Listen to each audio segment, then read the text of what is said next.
Découvrez le Géant, le tout nouveau pari de LeTurf et Genibet.fr. Trouvez un cheval placé dans toutes les courses de la Réunion du Géant et c'est gagné. Avec le Géant, tous placés pour gagner.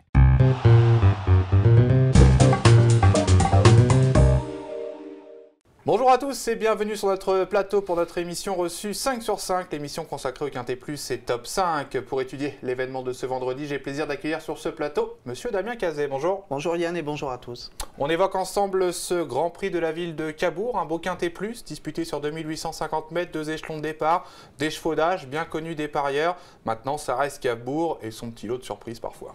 Ouais, un Grand Prix de la ville de Cabourg qui est quand même assez décevant dans l'ensemble, parce que dans les années précédentes, on avait l'habitude d'avoir des chevaux qui avaient été réservés exclusivement pour ce Grand Prix de la ville de Cabourg. Là, on a l'impression que c'est une course qui tombe dans le programme de certains chevaux. D'ailleurs, il y a des chevaux au premier poteau qui n'ont même pas 200 000 de gains, alors qu'on avait l'habitude par le passé d'avoir des chevaux au premier poteau qui se resserraient au niveau des gains et dont on avait tous visé cette course. Bon, cela dit, la course est quand même très intéressante. Ça marche, on va écouter votre sélection de 8 chevaux. Le 6, l'Overface, l'As, Viborg, le 10, Vitel de Brévol, le 14, Ultima Durib, le numéro 2, Vulcain, le 8, Andalouse, le 15, Tiger d'Hanover et le 11, Utinka Céloise.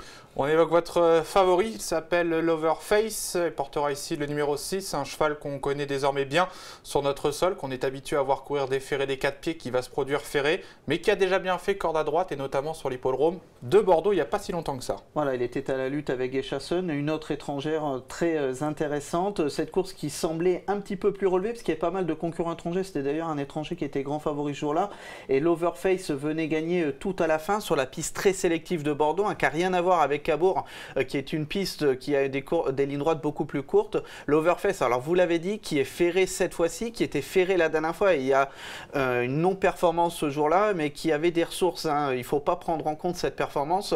L'Overface a été complètement gêné, avait des ressources selon Jean-Michel Bazir, et je pense qu'il faut le reprendre, d'autant qu'il est associé à Pierre Lévesque, qui connaît parfaitement cette piste de Cabourg et qui a d'ailleurs une bonne réussite dans le Grand Prix de la ville de Cabourg, il faut bien le reconnaître, très souvent avec des pensionnaires, ses pensionnaires, mais là c'est Fabrice Soulois, donc le tandem est redoutable. Ouais, l'engagement est bon et on le rachète volontiers, ce l'Overface. Vous lui opposez le moins riche de cette épreuve, il s'appelle Viborg, portera ici le numéro 1, un cheval quand on regarde sa musique qui fait preuve de sérieux et lorsque son mentor décide de lui ôter les fers comme on dit, on a l'impression qu'à chaque fois c'est même un petit peu mieux. Et surtout à Cabourg, d'ailleurs son mentor nous a signalé qu'il aimait beaucoup la piste de Cabourg parce que son sol souple permet de déferrer ses chevaux, c'est d'ailleurs pour ça qu'il défère Viborg. Il a d'ailleurs eu une parole assez marrante, c'est qu'il a dit que le plus difficile pour lui c'était de courir. Alors, effectivement il avait peur d'être éliminé, on le voit, il a le numéro 1 dans cette épreuve, comme je vous le disais tout à l'heure en préambule, il est assez rare de pouvoir participer au Grand Prix de la ville de Cabourg avec des chevaux qui ont moins de 200 000 € de gains, ça sera le cas ici de Viborg. Alors Viborg, 5 courses à Cabourg, toujours dans les 5, 3 fois deuxième sur la piste de Cabourg, et d'ailleurs lorsqu'il est déféré des 4 à Cabourg, en allant un peu plus loin, c'est 2 fois deuxième, un cheval qui est aussi capable d'aller devant, il n'y en a pas tant que ça dans cette épreuve, donc c'est vraiment une très très bonne chance avant le coup. Super pilote, cheval qu'on peut prendre en base sans problème, il n'est pas fautif en plus. Non, il est sûr, il peut aller devant, il n'est pas dépendant déroulement de course, donc du coup c'est vraiment une bonne base avant le cours. Ça marche, on va maintenant évoquer la candidature du cheval de classe de cette épreuve, il s'appelle Vitel de Brévol, portera ici le numéro 10, cheval qui on se souvient avait remporté groupe 1 au trot monté il y a 2 ans de ça, maintenant il est connu des problèmes de santé par la suite, on ne sait pas trop où il en est maintenant. Alors Vitel de Brévol, effectivement on le connaît surtout pour ses performances montées, il avait aussi été malheureux 3e du prix de Cornulier en étant disqualifié après enquête. C'est un cheval qui effectivement est bourré de classe, il avait gagné le prix des Hêtres sur l'hippodrome de Cabourg, c'était en 2014, ça remonte, mais le prix des Hêtres, il va se dérouler un petit peu plus tard dans la saison, il est préparatoire au Critérium des 5 ans. D'ailleurs, il aurait eu une bonne chance dans le Critérium des 5 ans cette année-là, s'il avait pu y participer, il a finalement participé au prix de Normandie. Vitel de Brévol, effectivement, c'est la classe, c'est clair et net que c'est le meilleur cheval de la course, on peut noter qu'il sera déféré des postérieurs, chose qui ne lui est encore jamais arrivée en 2016, en tout cas, à la clé. Effectivement, au niveau des performances, c'est le mieux placé, contrairement à plusieurs adversaires, il va pouvoir contourner le peloton. Il y a également Ultima Durib dont on va parler juste après qui est capable de le faire. Je pense que le wagon 3 dans cette épreuve va être redoutable et même s'il est difficile de rendre 25 mètres à Cabourg, on se rend compte que peut-être cette année c'est possible. Et on va voir ce que pense d'ailleurs son entraîneur Sébastien Ernaud qui devrait avoir un cheval qui approche de son top niveau maintenant. Sébastien Ernaud, Vitel de Brévol au départ du Grand Prix de la ville de Cabourg. Vitel qui revient vraiment à un bon niveau ces dernières semaines. Ouais, c'est vrai que Ces 3 ou 4 dernières courses sont bonnes, hein, même s'il a couru derrière et il finissait avec du gaz, il était bien souple. Le cheval, il me paraît revenir bien. Et puis de Cabourg qu'il apprécie particulièrement, il avait gagné le prix des Hêtres il y a de ça 2 saisons. Ouais, voilà, maintenant après il faudra rendre 25 mètres, hein. Il est certainement pas non plus à 100%, mais je pense qu'il va bien courir quand même. Il déférait des postérieurs, signe de confiance. Bah, toutes ces bonnes perfs ont été faites comme ça. Ouais, il a du pied, hein, ça fait plus d'1 an qu'il n'a pas été déféré, donc on va le déférer postérieur. Bon, c'est un cheval de classe tout de même, on le retient assez haut ou les parieurs attendent un petit peu? Ouais, c'est pas facile de dire parce que ces courses on n'a quand même pas été dur avec lui, même s'il courait très bien, dans des bons temps. Là pour espérer être dans les 3 premiers, il va falloir quand même envoyer à 25 mètres, donc ça va dépendre comment ça se passe, mais j'ai pas envie non plus de l'écœurer sur une course comme ça. A priori, il est quand même en condition pour se remettre en évidence. Ouais, je pense, ouais.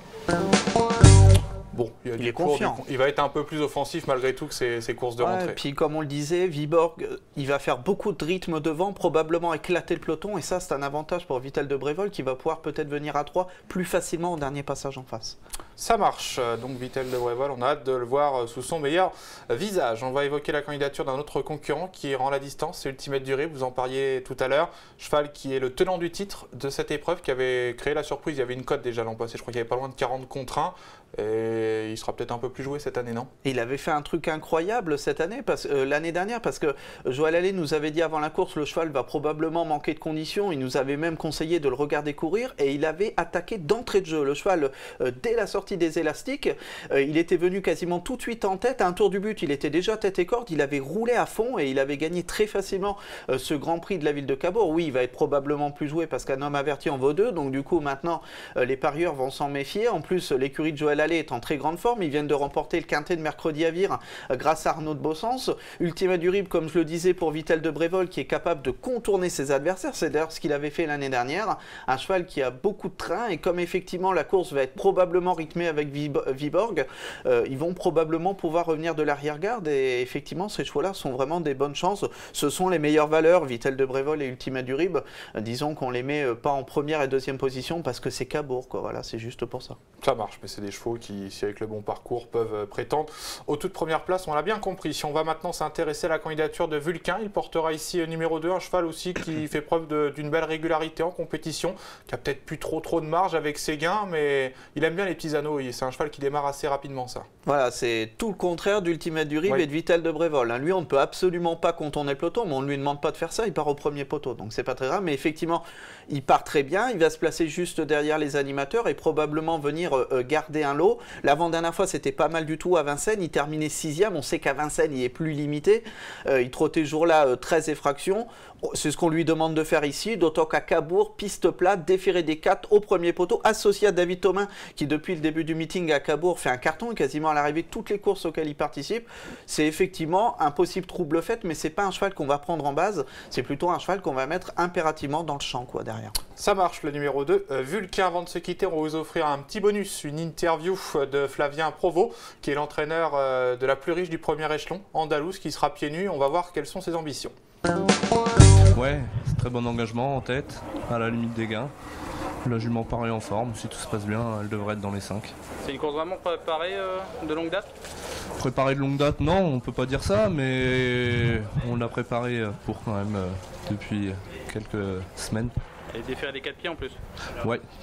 Ça l'avantage vraiment beaucoup? On l'a jamais trop couru déféré, elle sera pas vraiment déférée, elle sera résinée parce qu'elle a pas de très bons pieds, mais la fois où on l'avait déférée, ça avait été assez concluant. Bon, les parieurs lui accordent un large crédit ou pas? Large crédit, non, elle n'a pas non plus une grosse marge, mais elle peut prétendre à un bon classement.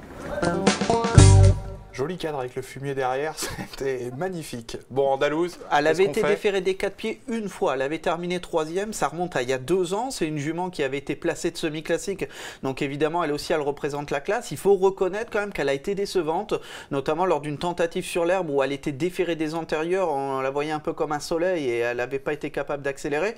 On va mettre ça sur le fait que c'était une piste en herbe, elle n'avait pas d'aptitude sur l'herbe. On va dire qu'on a des interrogations et même on a l'impression son entraîneur il est un peu dubitatif aussi. Hein. Il dit qu'il défère des 4, mais j'espère que c'est pas de façon résignée, quoi.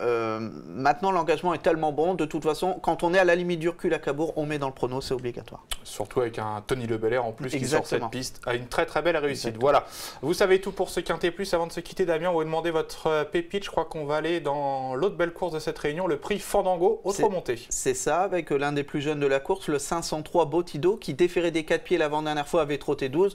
Quand on sait la réussite qu'a la famille Mautier ces derniers temps, surtout à Cabourg, on va pouvoir le jouer, je pense, les yeux fermés. Le 503 Botido. Merci Damien pour vos conseils. Merci à beaucoup. tous de nous avoir suivis et nous on se retrouve pour le Quintet Plus de ce samedi sur l'hippodrome d'Anguin. Ce sera l'important prix de Buenos Aires sur 4150 mètres. Ciao ciao.